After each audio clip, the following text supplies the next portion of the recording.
Hey there, you found Cameras and Carseats, the podcast for photographers who are tired of being told to hustle harder while trying to remember if you grabbed diapers at your last Target run. I'm Jamie, your destination adventure elopement photographer who somehow manages to adventure with couples while raising tiny humans.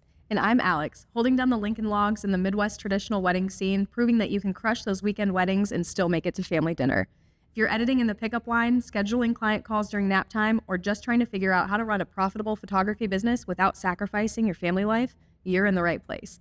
We're dropping real, actionable advice that actually works for mom photographers. No bro marketing, no toxic hustle culture, just two photographer moms keeping it real about making this whole business thing work while raising our families. So grab your watered down iced coffee, Ignore that pile of laundry for another hour or day. and let's dive into today's episode. So this is exciting. This is our first full episode. And I think just to introduce the podcast, we wanted to just talk about being a mom and being a photographer and what that looks like for both of our businesses. Yeah, the reason that we started this entire podcast to begin with. I mean, because we listen to a lot of podcasts. I feel like if you listen to the pre-show, we mentioned it too. There are a lot of different educators out there, educators that we have invested in separately. We actually did. And like, I feel like we got closer after we both invested in the same educator at the same time. And that's how we just started voxering and yapping at each other nonstop.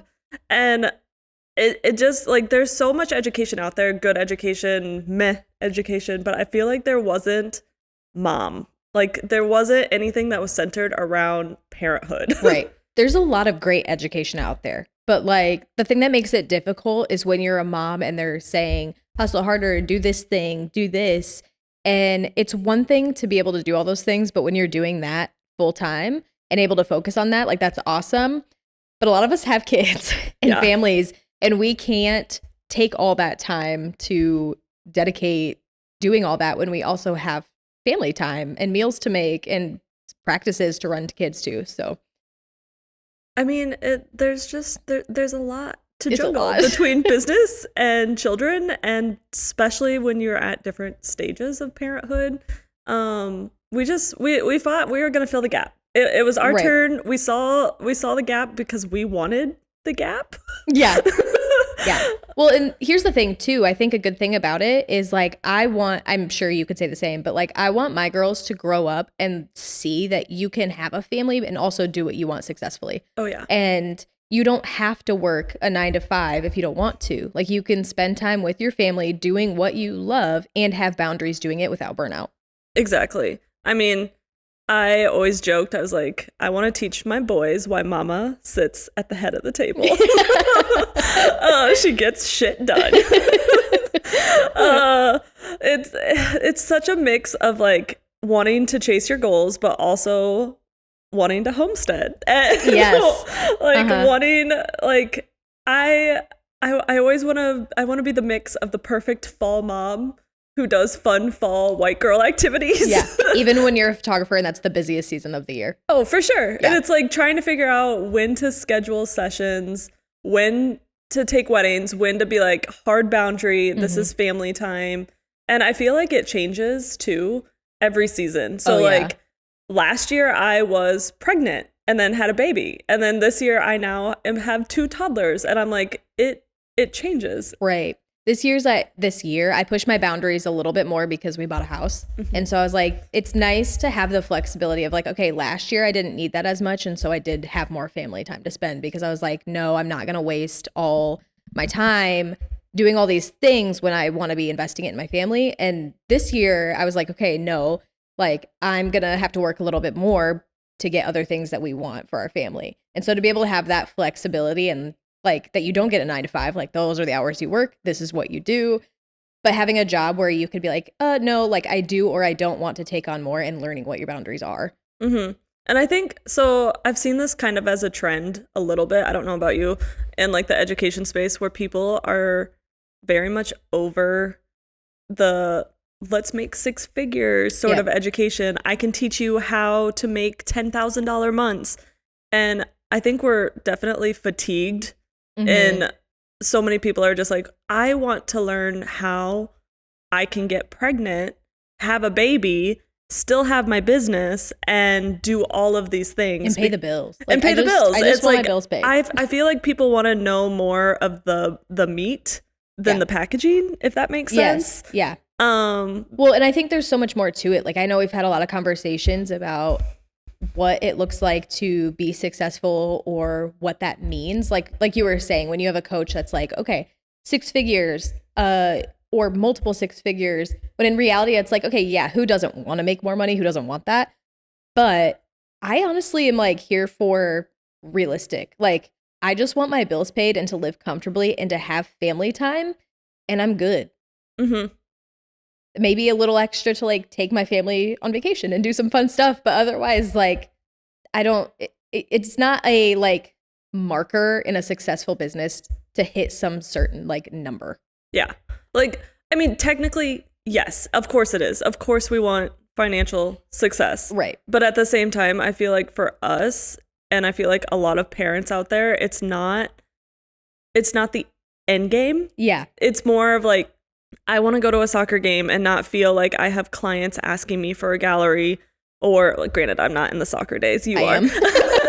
I'm in the, okay, it's nap time. Let's go to free activities at the library stage. Yeah. But like, it's still kind of a mix between, of course I want 6 figures because that's how I pay my mortgage and pay my bills and go to the grocery store and just go to my favorite small businesses and support their business because it's fun for me. And to be able to do that just comfortably without having to think twice about it.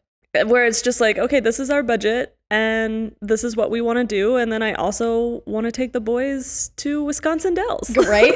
I've actually never been there. But I actually don't. I've never been to Wisconsin Dells either. But Mercer keeps asking to go to a water park. And I'm like, honey, it's snowing.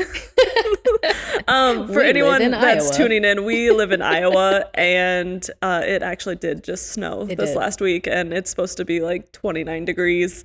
So we are getting into the thick of our 6 months of winter. Yeah. Gwen just asked the other day, she goes, okay, so at our new house, we have the pool that we can fill up that we brought from our old one. I have an idea, like just put hot water in it. Oh, you want a hot tub, baby? It's like, yeah, it's going to be winter though. Like it's going to freeze. But she's like, but if it's hot. So I feel like we have to introduce our families to everyone. So Alex has a husband and 3 girls. Yes. I have a husband and 2 boys. Our husbands are our biggest supporters / haters. No, because they're just like, okay, honey, have fun, bye. At this rate, they just don't question it anymore. They really don't question it anymore. They're just like, we trust you. Can you bring home dinner? But yeah, you have 3 girls. I have 2 boys. I'm in the toddler trenches. Yes. I'm almost there again. Yeah. So I've got a 8, 6, and 1.5-year-old. And the you've 1.5-year-old been in is parenthood getting longer than I have. Yeah. 8 years. Yeah. I don't even feel that old. Well, you're not. You're like 19. But like, okay, so we have a unique perspective on Alex went from stay-at-home mom, full-time stay-at-home mom, to being a photographer. I was a photographer and decided I did want to have children. And now I have 2 kids after I had my business before I had kids, and you had kids before you had your business. Yes. And now we're like thick into it, decade later, like here we are. Yes. Yeah. So that goes into one of the questions is, how does your scheduling and boundaries look different before having kids and after? Okay. Well, I will go first. So my schedule before kids, I'm a destination photographer. I wasn't always a destination photographer prior to 2019. I mean, I still did it, but now I feel like that's solely all I do is destination work. And I did a lot more sessions. I kind of like when you first start business, you do all sorts of things. So when I first started, I would book any session, any day, Monday through Sunday, didn't bother me. Because I was young and I didn't have any other responsibilities. I could hustle harder. I could hustle as much as I wanted because the only responsibility I had was myself and I guess my husband, my boyfriend, fiance at the time before we were married. But making him happy was him seeing me happy, and he knew that I was having a blast. I was working with clients. I was doing anything and everything, and that was fine at the time. That was fun. Right. And it worked because I didn't have to wake up in the middle of the night. I didn't have to worry about preschool. I didn't have to worry about babysitter or sickness. I didn't have to worry about anything except myself. And when that transitioned afterwards, like once I had Mercer, I feel like it was the rudest awakening. Because like not only is it a shock to your system to go from 0 kids to 1 kid. The hardest transition. And having a business on top of that. And I had Mercer in February. And so one of my biggest jobs of the year is in March. And it's a big job because it's a volume job. And I absolutely love it. So if any of my dancers or my dance moms are listening, hi, I love you guys. But I had an emergency C-section. I had a really hard labor with Mercer, and I was still healing. I was in a ton of pain, and I had to go back to work. And I'm like, this is miserable.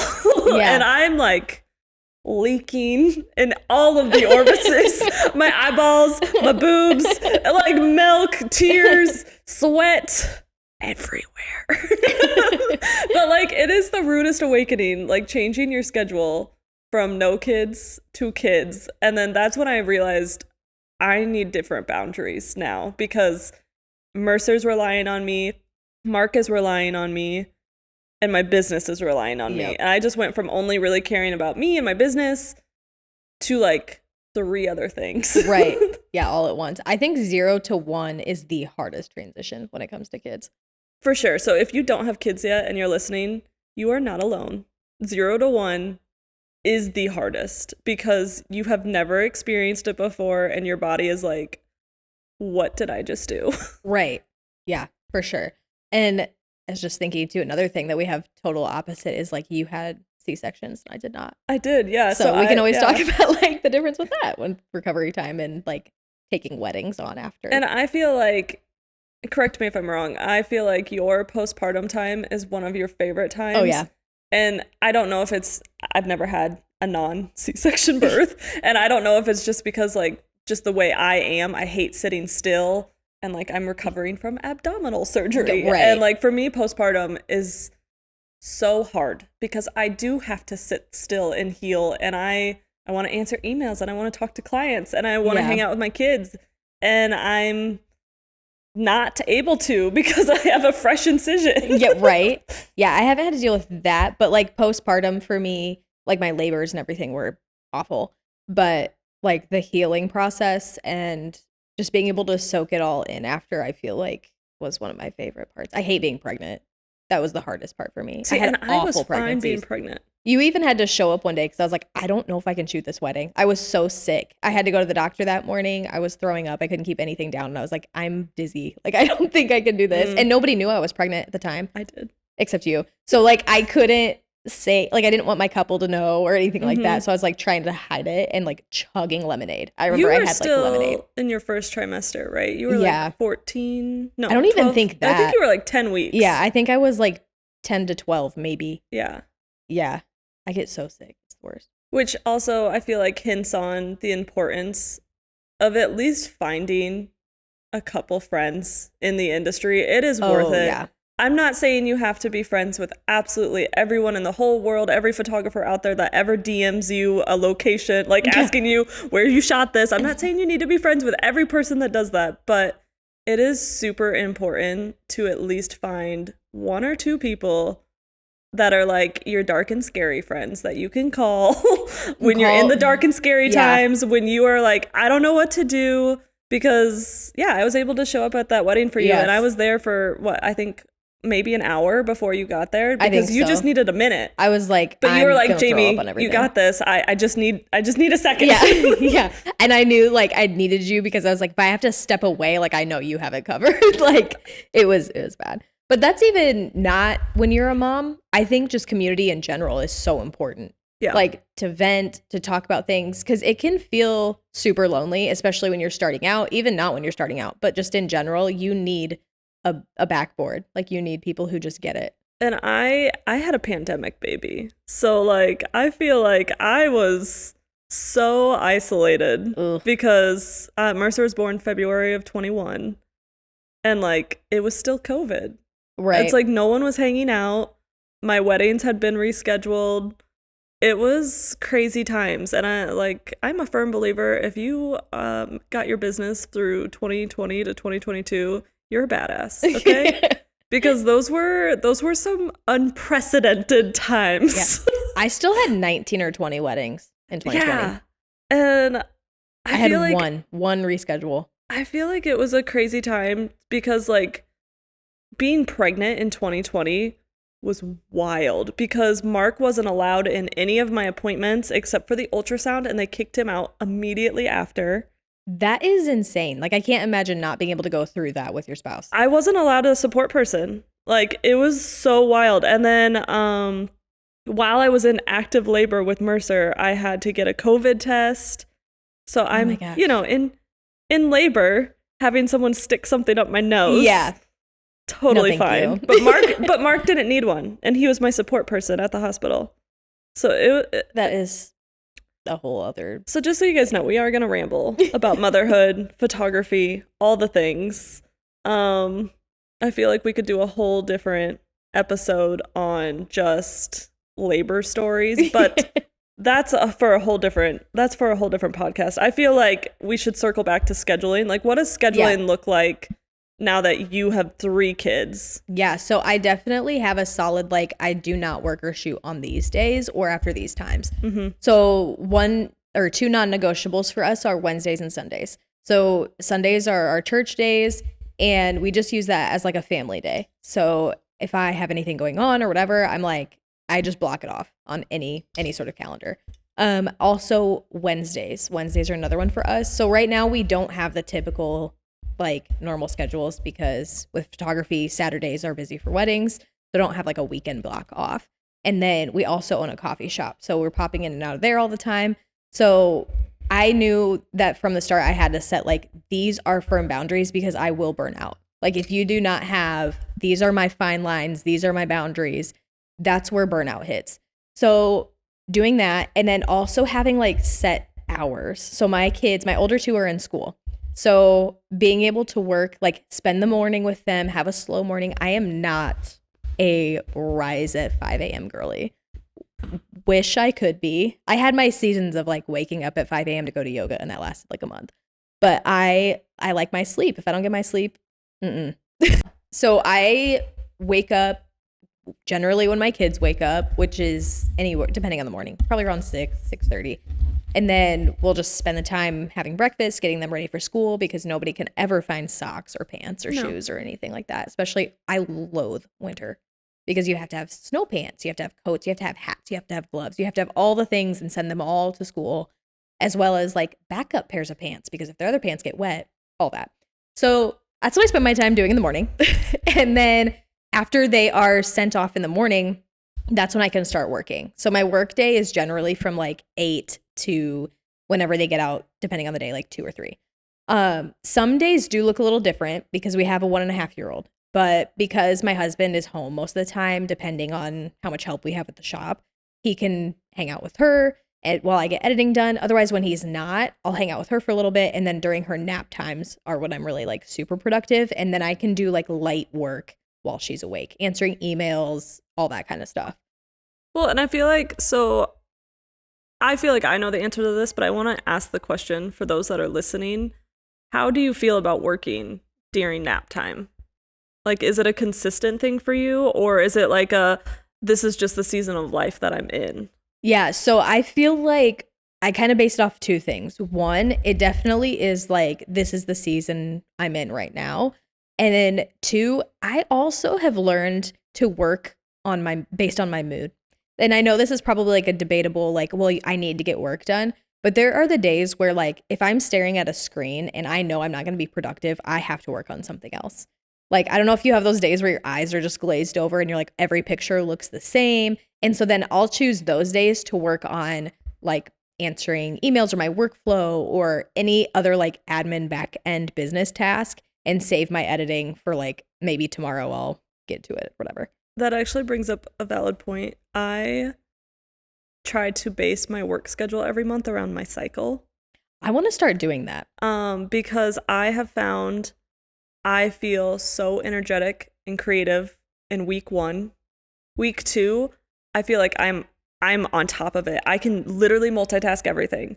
Week 3, I'm exhausted, and I can barely function. Week 3, and then week 4, I'm like, okay, we can do admin tasks. Yeah. So like I have started to notice those patterns, and I like for next year I have legit thought about making all of my session days in like weeks 1 and 2 of my cycle. Granted, I know that like cycle changes every month. But like if I can for sure plan out where there's a certain time of the month where I don't feel like I am obligated to talk to people, or like I can just be behind my screen. Yeah. I feel like it'll work out easier because for me, I have both boys at home.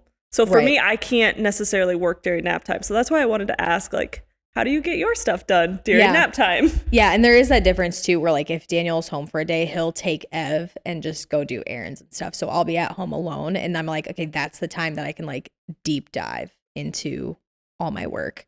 So it does make a difference on our end, whereas Mark works full time. So for you to have the help, I know you have a babysitter though that comes in every now and then. I'm about to lose my childcare from January to May. R.I.P.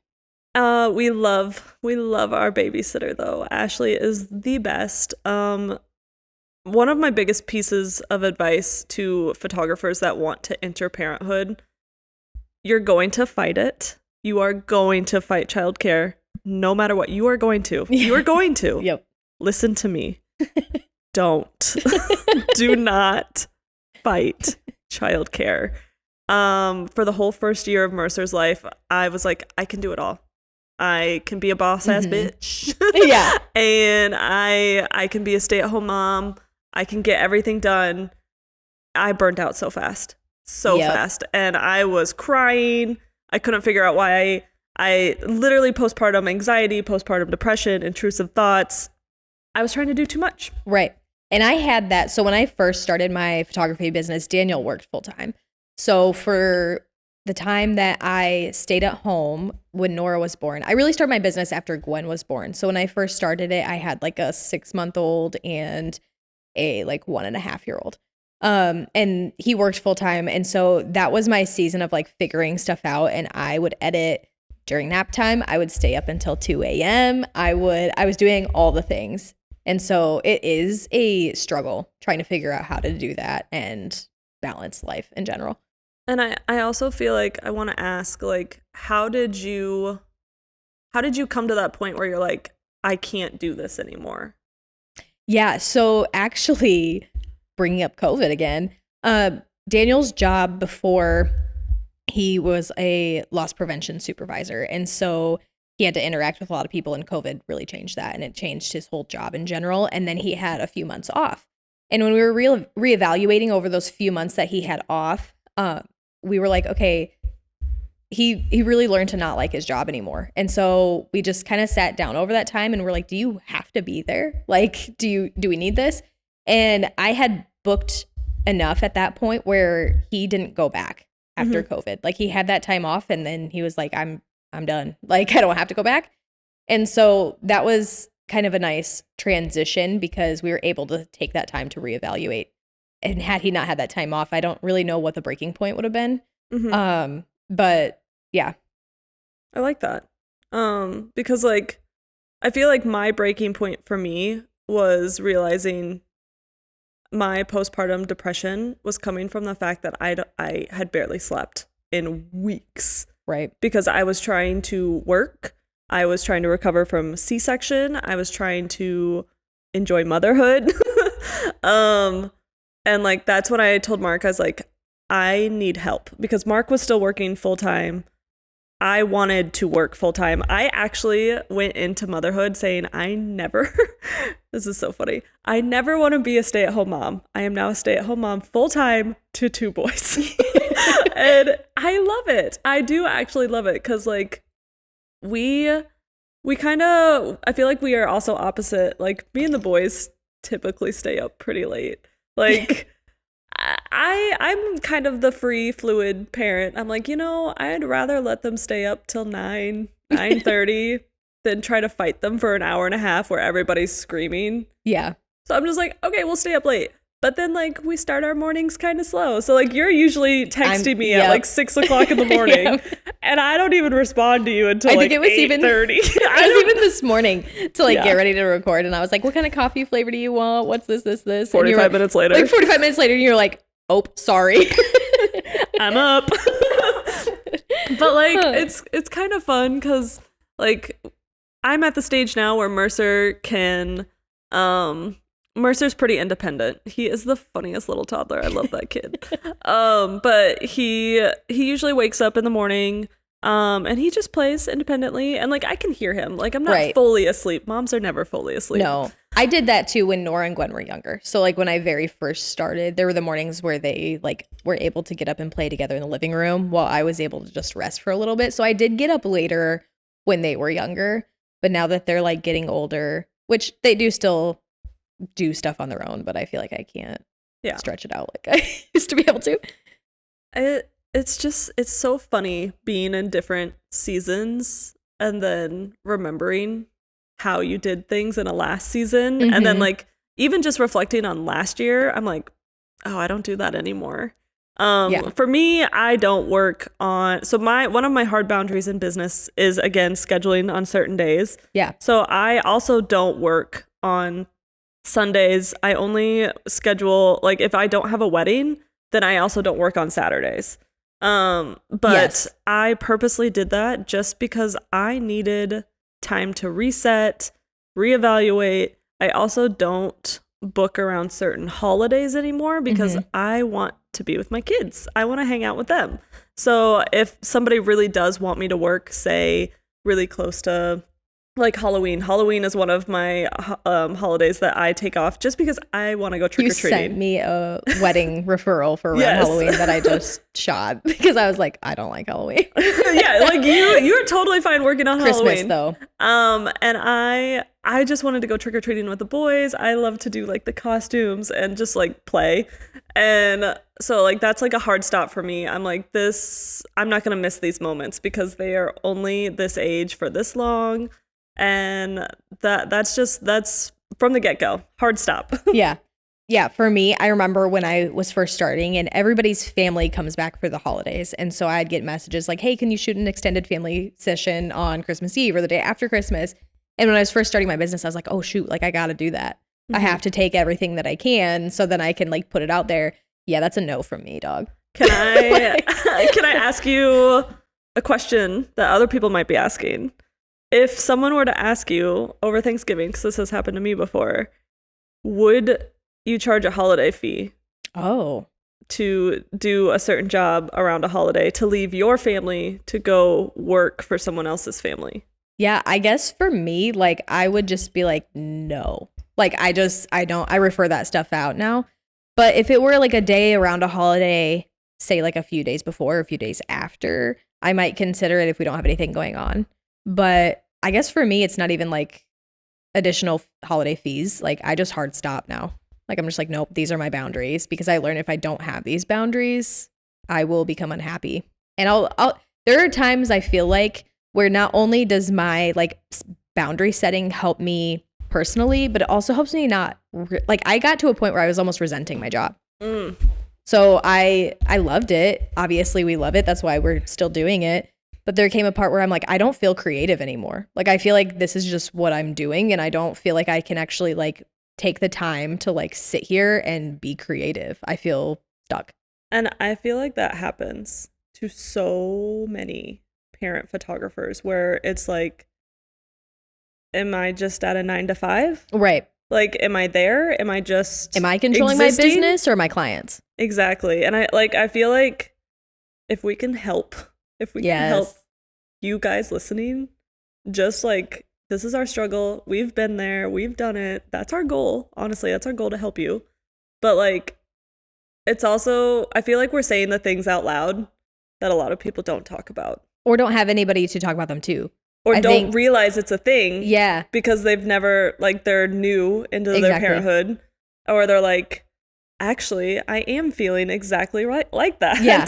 That's one reason too that I'm super excited to have guests on the show, because they can come at it from like a family or newborn perspective, or just how they run their businesses. So then other people can feel like, oh yeah, I do that way, or I never thought of that, just to make people feel less alone or validated. When you don't have anyone to talk to, you're like, do other photographers do that? Are we supposed to be doing that? Are we not doing that? And so being able to give those perspectives, I think will help a lot too, just making people feel less alone. So if we were to circle back, how do you fix that when you're feeling like, how do you fix that when you feel like, I just feel like I'm going to a 9 to 5? Like, what do you personally do when you're feeling like you're at your limit? Yeah. I think for one, like coming back to those boundaries has really helped, like just setting hard boundaries. And the second thing is going out and picking a shoot or something to do that's on my time that I'm in control of. So like a styled shoot or a model call session, like something creative. Like I have a few ideas, or there was one that I shot, gosh, I don't know, almost a year ago. And I was like, I want to take this cute couple into a record store. And it's actually like a few buildings down from where we're sitting right now. And I was like, I just want them to be cute. I want them to look like alternative and just have records everywhere. And I did that. And finding those little things. I also did like a picnic one. This is like finding things that fuel your creativity and make you happy. Like just do that. I was gonna say, one, like if I were to answer the same question, for me, it's shooting film personally. Like shooting, like, so I shoot 35mm film, but I like to just take my film camera out and just photograph my boys being boys. Yes. And like, I love those photos.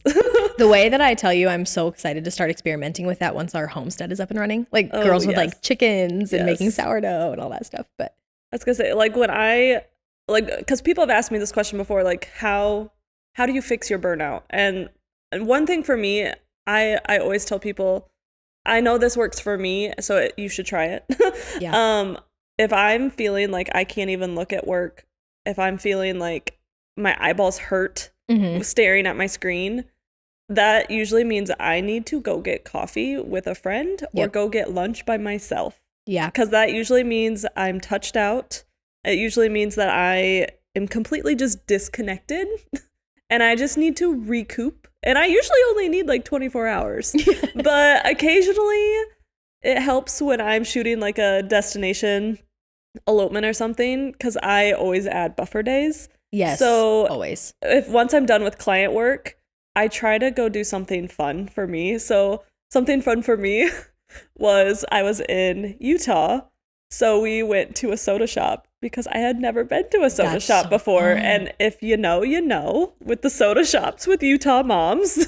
And I had brought my mom with me to that elopement. And that was just so much fun. It was just like a memory for me and my mom. We would go do, like our favorite things to do was watching sunrises in national parks. It's just what we had always done. So I'm like, I just need a me moment to do something for me, because I am somebody outside of my business. I was feeling a little burnt out with back-to-back travel. Like I was just fatigued, not necessarily burnt out, but fatigued. And I feel like if you're starting to feel that way, you need to just ignore work for minimum 24 hours. Like you're going to be less productive if you try to force it. I have another thing with this too, to avoid burnout, is I think we have an interesting like dynamic when it comes to our job, because a lot of people look at photography as a hobby. So when you have a hobby and you turn that into your full-time job, I almost feel like it's hard for those people to have hobbies, because you take your hobbies and you turn them into your job. I think having hobbies outside of your work is huge. So like you said, you're a person outside of your job. You're a mom outside of your job, and finding things that you enjoy doing outside of work. Like, because you don't outside motherhood. Like you're a person outside of a mom. Like you are still yourself. You are not just a mom. You are not just a photographer. Yes. Well, what other job? Think about it. My accountant, is he crunching numbers for fun on the side? Like, is that a hobby? Might be. Like, Jeff, your doctor? Shout out to Jeff. Is he just like walking around like, hey, you hurt? Like a lot of people I don't think do their job outside their job or outside their 9 to 5. So when you have a camera and you love doing it, like you're doing it all the time. So finding hobbies outside of your job that relate to you as a person aside from that, I think is huge. So for me, that's like homesteading, sourdough. For me, that's board games, Yes. video games. Very much into technology. Yeah, even traveling. Like Even that's part traveling. of your job, but like that's still I something that loved you can do traveling aside from before photography. I made it. Like I had already been to majority of states before I transitioned into a full destination elopement photographer. Which is wild. You've been to all 50 I states. have been to all 50 states, which is so crazy if you think about it, because like you look at a map of the United States, when you're from the United States, you're just like, yeah, it's the US. And then you like look at how a state is bigger than certain countries in Europe, and you're like, huh. I heard that from someone the other day that it was like a TikTok or something. Yeah. They were traveling all over to different countries, and then they were like, you know why Americans like don't leave America very much? Because they don't have to see so much. Like there's so much in just one state. It's so true though, because like I'm from the Midwest. I grew up Midwest, but I have been jokingly called a hobbit my whole life. And like I love Lord of the Rings, so I'm fine with it. But like it's true though. I am always running away to the mountains. I'm always seeking that adventure, but that's what I like doing, but I still come back to the Shire, which is the Midwest. I've only been called that growing up because my feet are so short and wide. Yep. So that's why I got called. And we're both short. And hairy. So when it comes to having boundaries in your business, let's talk about like automation. So what do you like, what are like some things that you're like, I absolutely have to have that automated? So it's so funny to me because I introduced automation in 2020 because I had a lot of time on my hands. That's when I found Dubsado. No offense, Honeybook. We'll get into that later. I am we team have a whole Honeybook. Separate. She's team We will definitely talk your ears Dubsado. off about CRMs in a different episode. So that's not what this is about. But Dubsado is amazing for automation. There's workflows. And before I even found Dubsado, I was doing all of these things manually. And when you are a parent, no offense, full stop, actually full offense, you need automation. Full offense, actually. I hope you take Actually, just kidding. I take that back. Full offense. You need automation. And I think there is a stigma that automating things makes you less personal. Oh, yeah. But I'm still customizing and personalizing every email I send to clients, every text message. I just have the whole flow chart in an automation. It's still going to send me an alert to be like, hey, it's time to send this to your client or this email to your client. So it sends me the alert that it's time to do that. I customize it to that client, to their project, their wedding, and then I send it. But because I have it automated and I have it in like a flow chart that it's going to go from A to Z by itself through Dubsado, I know I'm consistently giving that client the experience that I want them to have. And I don't have to worry, did I send this client this? Did I send that client that? Oh crap, where am I at?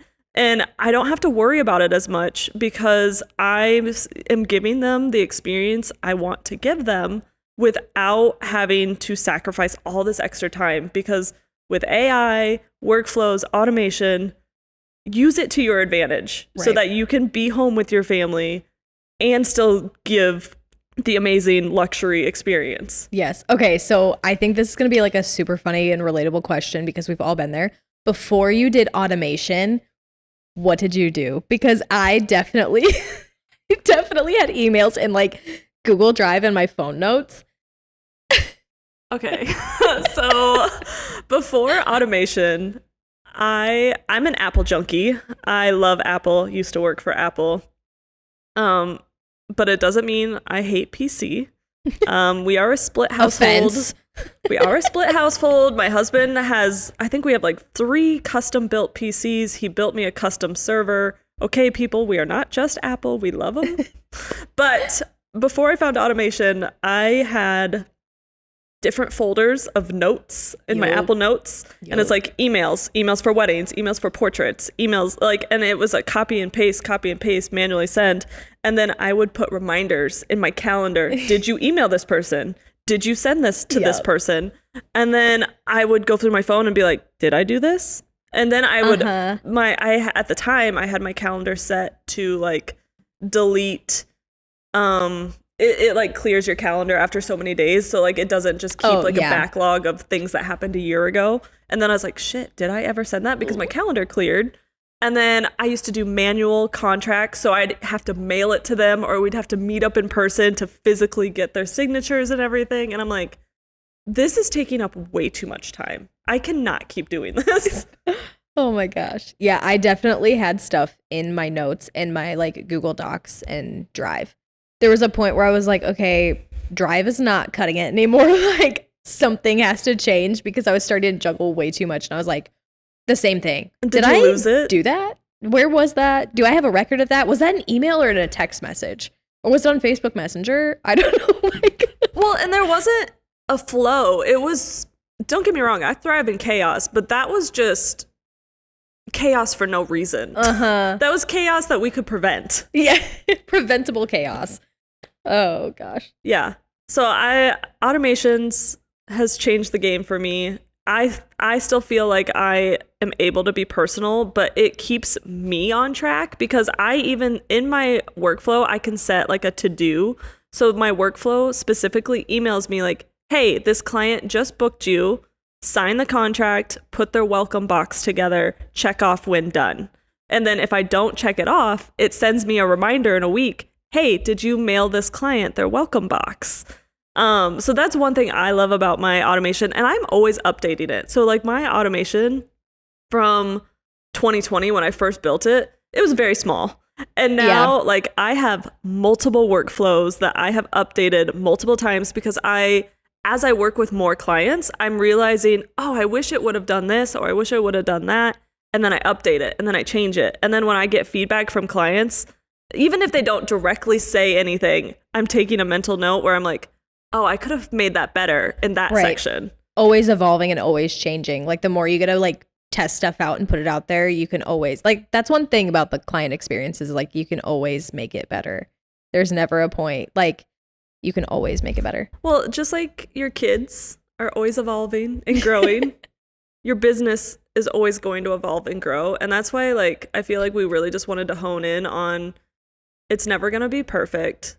There's always going to be a mix of business, motherhood, and expect it to change. Yes. It's never going to stay the same. Like, we're not going to sit here and give you like some formula and say, hey, if you do X, Y, or Z, you'll be good and you're set up and you're done and you're like golden. Because not one thing works for someone the same as it does with someone else. And so your business is like your own breadcrumb situation. And I think that's one thing too, is like just cut yourself some slack. Things change, people change, systems change, and you just roll with punches. I mean, we even change year to year. Like I'm one of those people that does vision boards in between December and January, because I'm like, this is what I think I want. And then I reflect back on that at the end of the year and I'm like, I don't want that anymore. Or like, I did that thing, but I actually want to do this thing instead. Right. And then like, because I changed up certain things, like certain jobs I did this year, I'm no longer doing them next year. And it's like a bittersweet thing where you're like, I have outgrown certain things, but it's exciting at the same time. So like, don't be afraid. Things come in seasons. Yeah. Don't be afraid to grow. I know it's scary when you're going from newborn to toddlerhood, but like you figure it out. Right. I fully believe in living in seasons. I don't think there's like anything wrong, especially when something is hard and you're looking at it and you're like, I don't know how I'm going to get through this. I don't know how, like kids, all this stuff. It's always a season. Like you'll figure something out for that season and then something else might be different for next season. Yeah. So I feel like this was a good intro to motherhood and business. We're really excited to see what questions you guys bring up and see what you guys even respond. Like the more we hear from you guys, the more it gets us excited, because we have so many different tangents that we could go on. I feel like this is just scratching the surface of Yes. motherhood and business. We'll definitely be talking about like the mental game of it all, and then also like tangible like tips that you can apply to your business, is like back end and all that kind of stuff. So Hey, thanks for tuning into this week's episode of Cameras and Car Seats. We're super excited you're here, and we can't wait for you to subscribe on Apple and Spotify so you don't miss an episode every Tuesday. Come find us on social media at Cameras and Car Seats on Instagram and TikTok, and send us any of your questions so we can make a show about it. See you next week.